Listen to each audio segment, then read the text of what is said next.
for the viewers to pick up. Flex ko na lang rin. Pero gagawa ko ng post about it. Display na lang muna natin dito. Ito nga pala yung Fear Itself collab namin ni Bossing Rain Cifra. Ayan.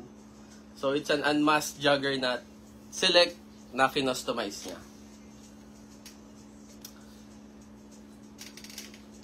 Tapos, hindi lang yan. Actually, dalawa yung pina-custom natin kay Bossing Rain. So, Boss Rain, shoutout sa'yo. Thank you very much. Ito yung pangalawa.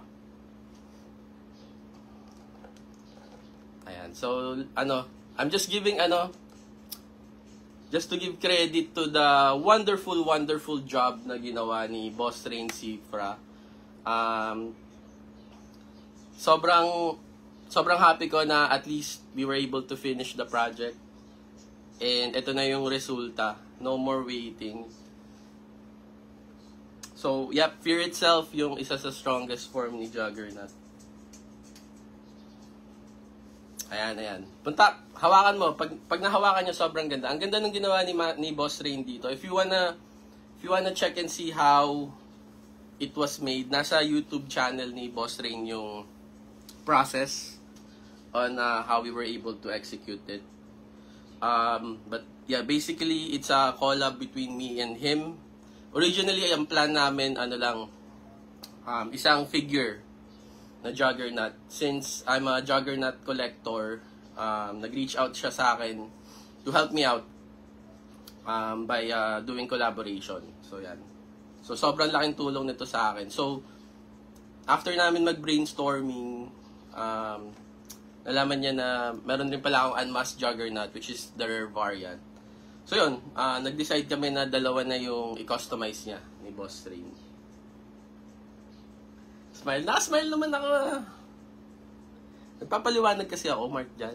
Para ka naman, Ay, Boss Robs! Hello. Good morning. Good morning sa'yo. Sana nag-coffee ka na. Thank you sa pag-share. Sobrang laking tulong yan. As simple as sa pagtambay nyo lang, okay na sa akin yan. So, thank you very much. So going back, ito na yung finished product namin ni Boss Rain. To give you context, it took about 7 days para ma-finish niya yung project, which is, ako na-surprise ako kasi sobrang bilis niya matapos for 2 figures. So, hindi siya sobrang modified na figure. Wala kaming binago sa physical appearance niya, but it's more of yung paint job, yung colorway ni Fear Itself Juggernaut. So hindi rin siya similar to one another or yung exactly the same kasi itong unmasked ginawa niya parang yellow glowing lines, while itong masked variant ginawa niya parang violet or magenta glowing lines. And then a little bit of dito sa unmasked, yung mata niya, ginawa niyang para nag-flare up. Ayan. Sige, almusal ka na, Boss Robs. Icebreaker lang saglit. So, yun. Again, if you wanna check kung paano niya nagawa to, step by step, punta kayo sa YouTube channel ni Boss Rain Cifra. Ayan. And then, if you want to know his rates para sa mga commissions or commission-based project na ino-offer ni Boss Rain Cifra, you can send him a message, PM nyo siya para makapag-usap kayo on exactly or siguro ballpark figure on his customization. Ayan. And then aside from that, just a bit of context, nabanggit rin naman niya sa YouTube video niya just an estimated cost on how this figure is or what's the cost para magawa tong figure na to. So, dun sa video niya, prenesyohan niya ng around $300 each. Yan, so $600 for both figures to get customized. And just to give you context and a ballpark figure on how he provides his commission. And alam ko based rin yun sa how tall the figure is.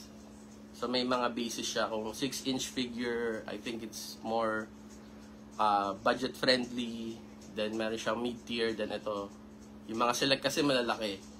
So it's like 7 to 8 or 8 inches high. Tas ang daming mask na parang i-paint. So yun. Again, if you want to check his works out, guys, visit nyo. Boss Rain Cifra. Thank you very much, Boss Rain. Gusto ko lang rin i-take yung moment to appreciate the work you've done. And natapos rin yung collab natin. So, thank you very much. Alam ko marami pa siyang tutulungang collectors and toy sellers out there to customize their toys. So, watch out kayo. Ang alam ko yata ngayon si Boss Gian ng Hobby Boy. Kino-customize niya yata yung King Shark, if I'm not mistaken. MCF naman, MCF. Woo! Thank you, Boss Rain! Shoutout sa'yo, shoutout. Solid talaga, Brother Mark dyan. Ayan, solid talaga. Good job. Thank you, Boss Rain.